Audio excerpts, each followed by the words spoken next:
Welcome to Podcasts, recorded live at the Center for Spiritual Living in Portland, Oregon. We have many programs, classes, and workshops developed just for our online audience. To find out more, go to our website at cslportland.org and look under the Online tab. Our mission is to open hearts, ignite minds, and make a difference. If you'd like to support our center and its video podcast, you can donate online at cslportland.org/donate. Allow us to become part of your extended spiritual community. Wherever you are on your spiritual journey, you are most welcome at the Center for Spiritual Living.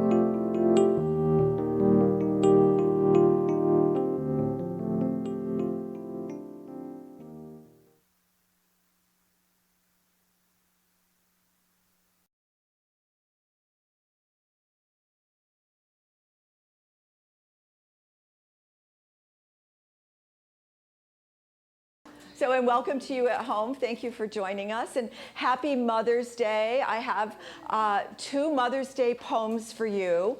I'll read the silly one first. It's by Bruce Lansky. On Mother's Day, it isn't smart to give your mom a broken heart. So here are things that you shouldn't say to dear old mom on Mother's Day. Don't tell her that you'll never eat a carrot, celery, bean, or beet. Don't tell her you think smoking's cool. Don't tell her you've dropped out of school. Don't tell her that you drowned the cat.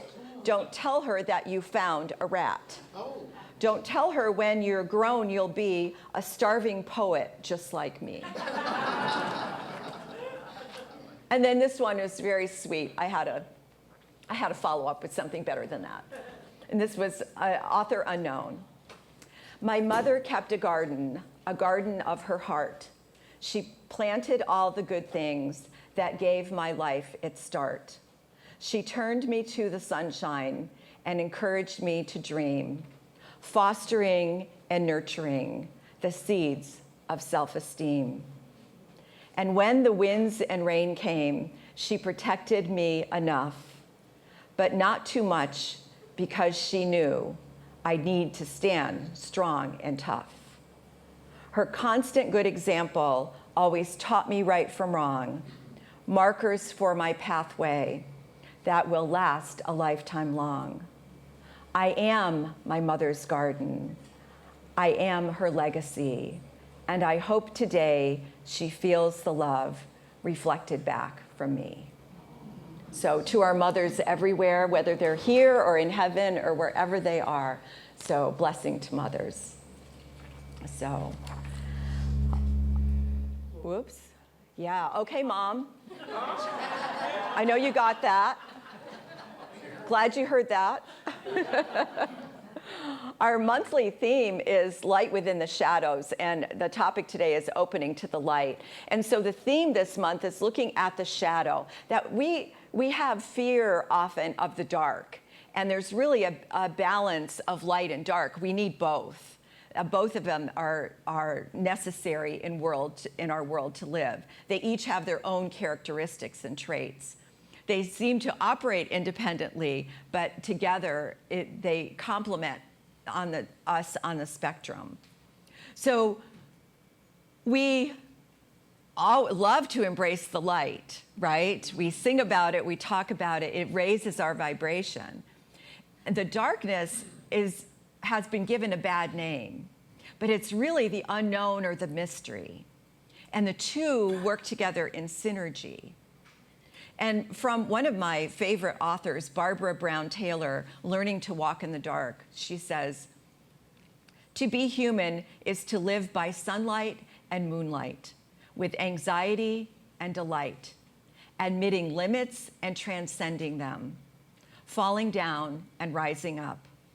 To want a life with only half of these things is to want half a life, shutting the other half away where it will not interfere with one's bright fantasies of the way things ought to be." So we need both to survive. And so what we're looking at this month is what's in the shadow that we're afraid of. What's going on over there? So we're going to explore that a little bit, and I promise you it'll be safe and easy.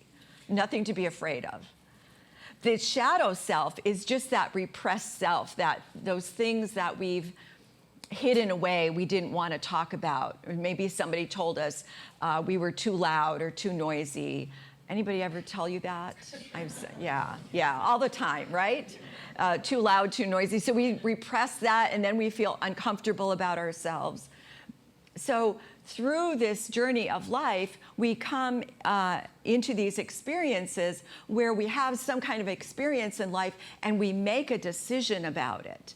And sometimes it's not so favorable. Sometimes it's not so positive. We don't understand what happened, but we created an error belief, meaning a belief that isn't true about us, but we made it up because it was the best decision we could make at the time.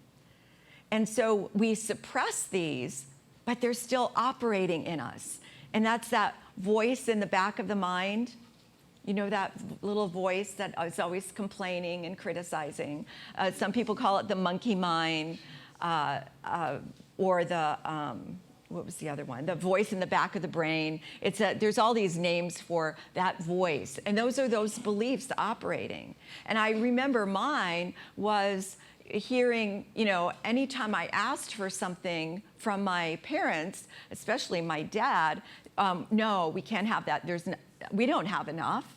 No, we can't do that. There's not enough. There's not enough. What do you think? Money grows on trees? Still looking for that tree. So I came to believe that there's not enough, and ultimately that I'm not enough. So I became aware of that early on. So that this backseat driver or this error belief is there. We can't get rid of them, but what we do through our work is we transform them. We have to bring them into the light to be able to see them and identify them so we can say, oh, I get you, I see you, I'm ready to release you. So the process is similar to the way when there's a dense fog. Have you ever been in a dense fog and then the sunlight comes through and it dissipates the fog and you suddenly see clearly? That's how we see those old beliefs, that there's kind of a dense fog, and when we bring in that light of understanding, the light of prayer, the light of spirit, we pierce that fog and we see the light. Now, what happens is someone comes along, we'll call them a neighbor. A neighbor could be an actual neighbor or a friend or a coworker or a spouse. It could be anybody, but these neighbors come and they reflect that, and they say the things to us that we are thinking in the back of the mind, but we don't want to hear it from them, right? You can't tell me I'm not enough. You can't criticize me. So we get upset at them, right? We don't want to hear it from them.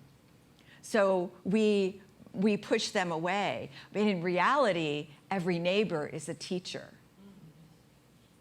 And we adore the ones who reflect the nature of spirit, right? We adore the people that come up and say, oh, you look stunning today, or how much energy I see from you, or it's just so nice to see your smile. We adore those, but we tend to abhor the ones who reflect back those glimpses of that old belief that say, do you think you can do that? Who told you you were in charge? Yeah. LaRonda, I hit a chord there, huh? So neighbors provide us with the greatest temptation of all, and that's the temptation not to love them.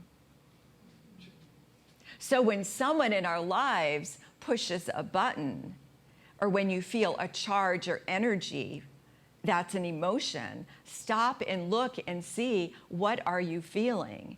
It's the emotion is telling you about a belief. The emotion is telling you about a belief that's hiding in the darkness. So I think I shared this story before about someone I worked with many years ago. Her name was Linda. And Linda was training me to do her job. And so everything I did wasn't right. Have you ever worked with anyone like that? She was always telling me, no, you did that wrong. You need to do it this way. Oh, this is a better system than that. Do it this way. Oh, I don't like what you did here. So she was always telling me that. And I had so much animosity towards her. And I thought about her all the time. She was with me all the time, 24/7, because I was thinking about how much I didn't like her. But so she pushed my buttons. And when I got into doing spiritual work and I identified that, I could see that that was my belief, that I'm not enough. And she was speaking to that. And so then once I did that, I wasn't reactive to her criticism, and eventually it kind of disappeared. So that's what happens when we're able to face those beliefs. So our passengers represent those hidden fears that are suppressed, and our human tendency is to project those fears around us. This month in the Science of Mind magazine, Reverend Jim Lockhart said, we all have shadow aspects and we project them onto others. And that, just like I said, when someone's behavior triggers us, we deny that we ourselves are the source of our discomfort and we blame them. And the only way to become aware is to notice when we're in reaction. So we believe these beliefs about ourselves to be true. And we tend to be in a constant state of managing our reactions to people around us. If you ever notice that you're avoiding somebody, why are you avoiding them? What's the belief? What's going on behind there? What's the feeling? So we begin to notice that. Because it's so easy to take things personally, right? Someone says something, most of the time they have their own issues that they're going through. And they say things because they're reacting to something, but we tend to take it personally. So the best thing we can do is not take it personally, but look within and say, what am I believing here? So so when we do this, we become the victim. We're into our victim thinking. And there's 3 pitfalls to be aware of when we're in victim thinking. And the first one is when we feel powerlessness, when we're trapped. And notice when you have thoughts like, I can't help it, that's just the way I am. Or it's not my fault. Or those people just don't like me. I remember early on, I said that all the time. Oh, they don't like me. I was the victim to it, and they don't like me. I never seem to get ahead. When we say those things, that's our powerlessness. I don't have the power. Somebody else has the power. I'm just here. I'm just me. Yeah, not true. And so we tend to accuse, blame, and complain. I call the ABCs of complaining. We accuse, we blame, and we complain. The second one is denial. And that's when we ignore the outside conditions. And that's what we call rearranging the deck chairs on the Titanic. We're so busy fixing everything on the outside and not paying attention to what's going on inside, right? We're busy at what the appearance is. Neglecting to balance a checkbook and then wondering why there's not enough money at the end of the month. That's denial. A relationship gone bad and refusing to let it go. Denial is getting stuck in victim mentality and thinking everyone else is luckier than I am, right? They somehow have the secret, the magic. And there's 2 ways we avoid looking at our emotions. We distract ourselves by masking the emotion, we cover up the emotion, or we appease others so we won't rock the boat. We try to make everybody else happy.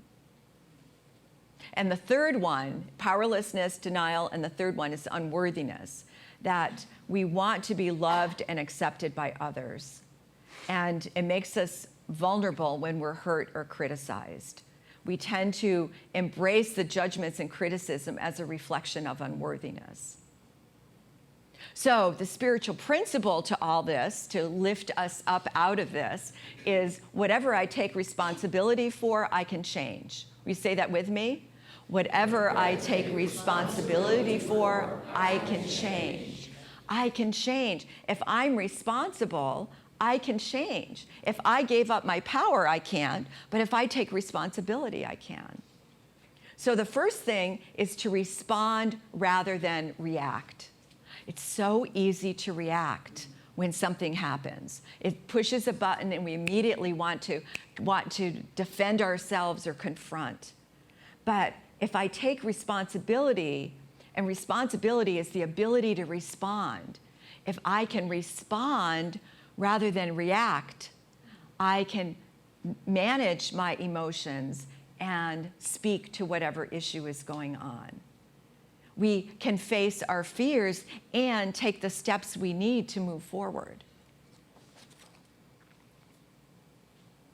When we identify these victim thoughts and are conscious about them, then we're not reactive, then we're making good choices. And we can make choices to do something. Are you feeling slighted by a friend? Give them a call. Do you ever wonder, why hasn't so-and-so called me? Well, call them. Are you worried about something, a project at work or a project at home? Ask for help.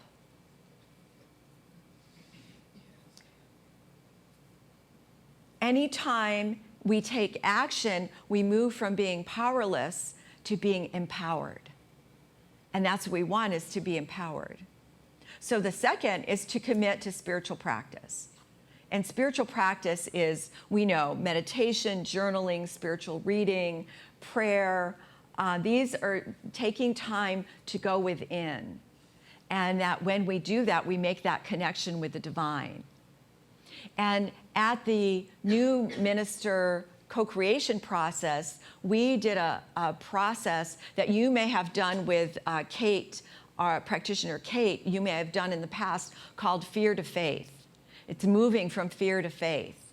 And there's a worksheet, and we made it available on the website. And so if you go to the website and go under ministries, I think the third line down, you'll see Fear to Faith worksheet, and it has the instructions there. But what it does is it invites you to look at the condition going on and to evaluate it. And if you do that in a state of openness, Spirit does all the work for you. It's not that you have to analyze it and figure it out, but Spirit does the work for you as you move through this worksheet and identify these different parts. And the end result you come up with is what's called a releasing prayer. And a releasing prayer is to release the belief that we have, to release the behavior that we have, and to bring into our hearts a spiritual truth, a principle, a quality of God. So let's do one for abundance, since I talked about lack. And I know no one else has that issue here. It's just mine. But if you'll do that with me, that'd be great. So we start to the left. I release my belief in lack. I release my belief in lack. I release my need to control. I release my need to control. I am grateful. I am grateful. God is the abundance I am. God is the abundance I am. Let's do that again. I release my belief in lack. I release my need to control. I am grateful. God is the abundance I am. So what we're doing is we're letting go of the past, the behavior is letting go of the future, and we're being in the moment by bringing in that quality of God, that quality of good. And you can do this for anything in your life.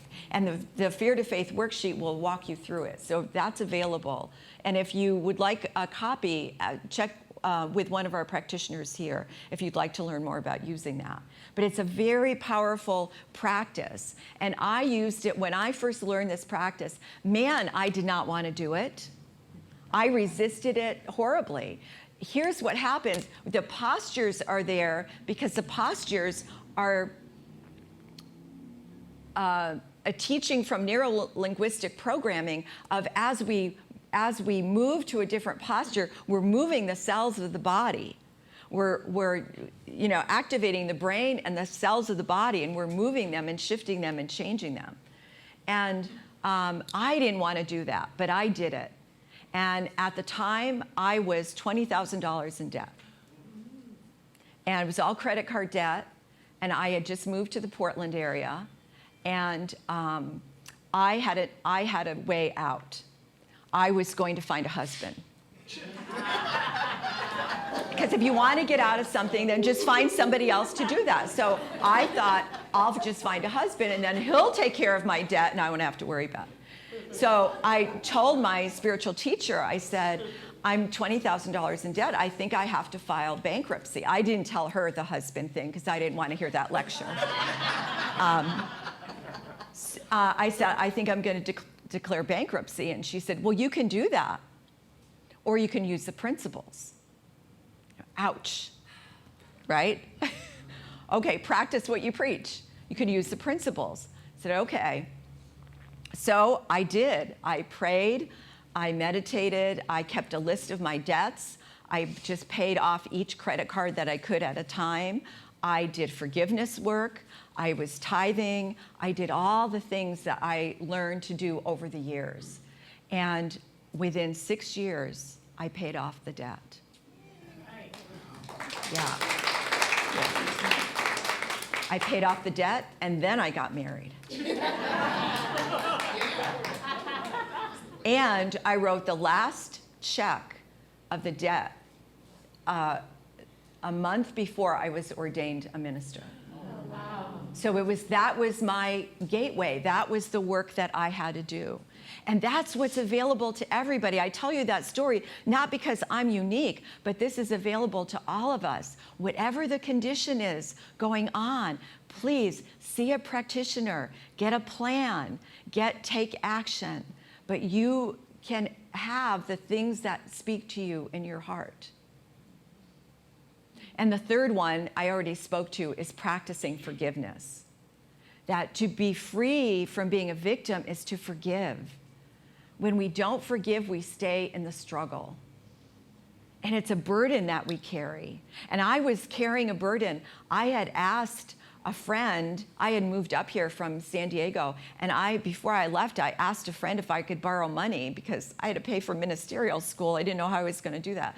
And I asked to borrow money, and she said, I'm sorry, I can't. And I was upset, like, why couldn't she? I was kind of incensed. I had to do my forgiveness work. It wasn't about her.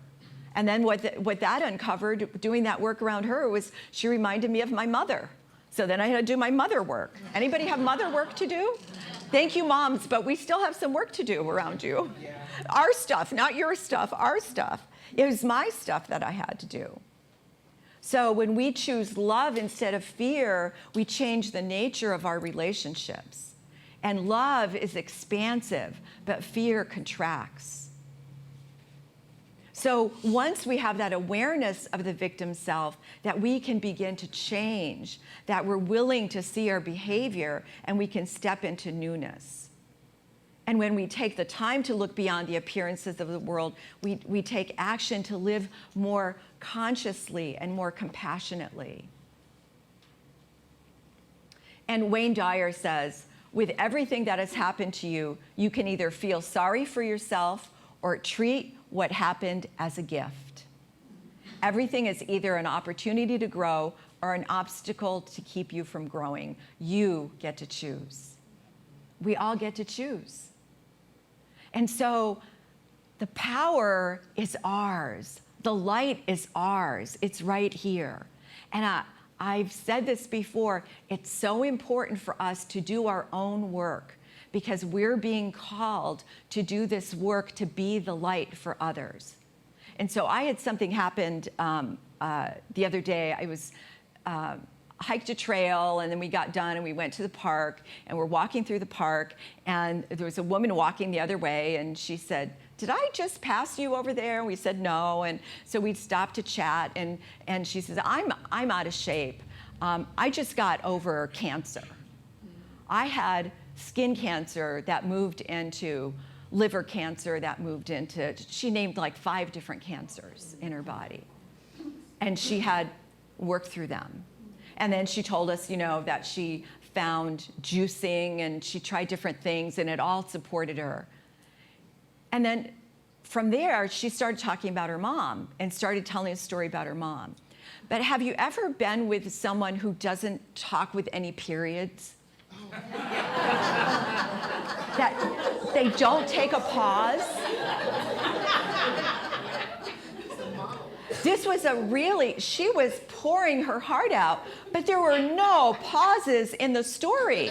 And she went from her to her mom, and her mom's dementia and the medicine and the family, and I can't even remember everything. They were going to take her somewhere, and this drug didn't work, but this drug did work. And I'm standing there going, what am I supposed to do? I thought of a book to recommend, but if I did that, I would start a whole new story in another thread. I could invite her here, but that would be a whole new story in another thread. And it's like, so what do I do? Oh, of course, I'm going to pray. So I started this little prayer that I say, and I am loved through the one I see before me. I choose to see you, and this is where you say the person's name. And I went, oh, if I only knew her name. And she's still talking, and she says, and then my mother said, Susan, what are you thinking about? I said, I am loved through the one I see before me. I choose to see you, Susan, in love. I choose to see you in your worth. I choose to see you in your right to be. And I did my little prayer around her and just kept like, what is mine to do? And somewhere she knew she was doing this, and she stopped and she said, thank you so much for listening to me. And then she went on. That wasn't the end. She went on. And I was like really slowly kind of like backing up, because we had had a whole day and we were ready to go. And finally she got to a point, and we both, my friend and I, congratulated her on everything that she's been through and keep up the good work. And she stopped and she said, I needed to tell this story so much. Thank you for listening to me. And what I realized is we talk about we're here to have a better world, to be connected in a better world. And it's those little moments that we have to be there for somebody, those little moments to listen, that there was nothing for me to do, for either of us to do, except be fully present and listen to her fully and completely. And I really got that's what she needed. And so this is the work that we do. This is why it's so important for us to understand our fears of the darkness and the bringing in the light, of letting go of the old, of bringing in a quality of God, that it's so important for us to do that. Because the power that we're searching for cannot be found in the physical world. That we are empowered by Spirit. The power we want is being empowered. And when we're empowered by Spirit, we're available, we're present. We're whoever comes around, we're there, we hold the light for them. So the light that is God is love. And that light has the power to heal, to forgive, and to make new. So when we turn to our divine self instead of our victim self, we are powerful. We experience our worthiness, and we live in harmony and freedom. Let's say that repeat after me. I am powerful. I am powerful. I am empowered. I am empowered. I experience my worthiness. I experience my worthiness. I live in harmony and freedom. I live in harmony and freedom. I am grateful. I am grateful. I live in love. I live in love. And so it is. And so it is. And I will close with my favorite saying from a dear friend who just passed on. And he always said, stay in the grace. So stay in the grace. Blessings.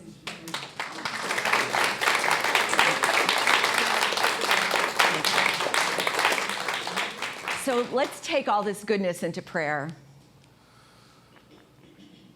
How grateful I am to know and recognize this infinite presence of love and light as God, as love, as goodness, as grace. How grateful I am to know this infinite power, this divine presence, this creative expression in the world is the light, is the goodness, and is that which moves in and through each one of us. It is the very breath that we breathe. And so I know this day we claim this light, we claim this goodness, we claim this love.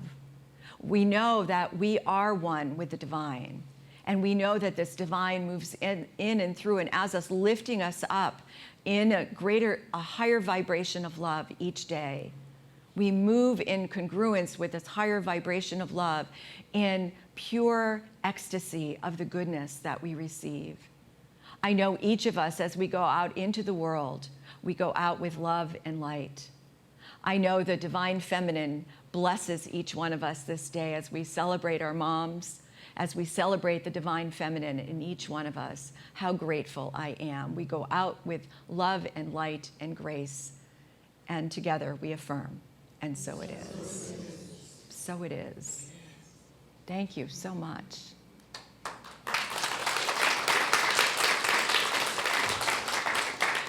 Thank you.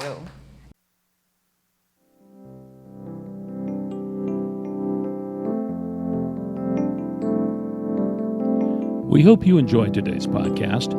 If you happen to be in the Portland, Oregon area, we'd love to have you visit in person. The Portland Center for Spiritual Living is located at 6211 Northeast Martin Luther King Jr. Boulevard.